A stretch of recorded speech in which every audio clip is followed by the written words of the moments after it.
നമസ്കാരം. ആണിരോഗം കാൽവെള്ളയിലുണ്ടാകുന്ന ഒരു രോഗമാണ് ആണിരോഗം. വെരുക്കാപിഡിസ് വൈറസ് ആണ് ഈ രോഗത്തിന് കാരണം.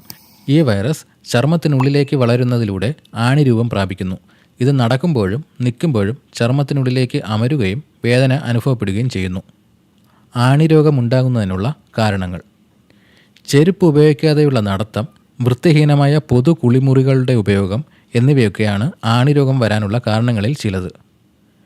കാൽവെള്ളയിലുള്ള മുറിവുകൾ, ചെറിയ പോറലുകൾ എന്നിവയിലൂടെ വൈറസുകൾ ചർമ്മത്തിലേക്ക് പ്രവേശിക്കുകയും വളരുകയും ചെയ്യുന്നു.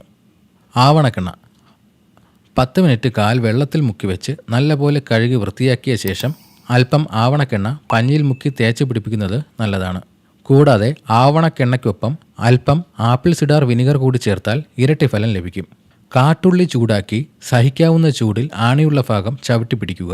പഴുത്ത പാക്കിൻ്റെ തോട് പിഴിഞ്ഞെടുത്ത നീര്, വെണ്ണ, നെയ്യ്, കുളവെണ്ണ എന്നിവ യോജിപ്പിച്ച് ആണിയിൽ പുരട്ടുക. കഞ്ഞിവെള്ളത്തിൽ ഇന്ദുപ്പ് ചേർത്ത് പുരട്ടുന്നതും ആണിരോഗത്തിന് നല്ലതാണ്. കശുവണ്ടിത്തോടിൻ്റെ കറ കടുകെണ്ണയിൽ ചാലിച്ച് പുരട്ടുക. ആണിയുള്ളിടത്ത് എരിക്കിൻ പാൽ സ്ഥിരമായി പുരട്ടുന്നത് നല്ലതാണ്. ഇതുപോലെയുള്ള ഹെൽത്ത് ടിപ്സിനായി ഈ ചാനൽ ഇപ്പോൾ തന്നെ സബ്സ്ക്രൈബ് ചെയ്യുക.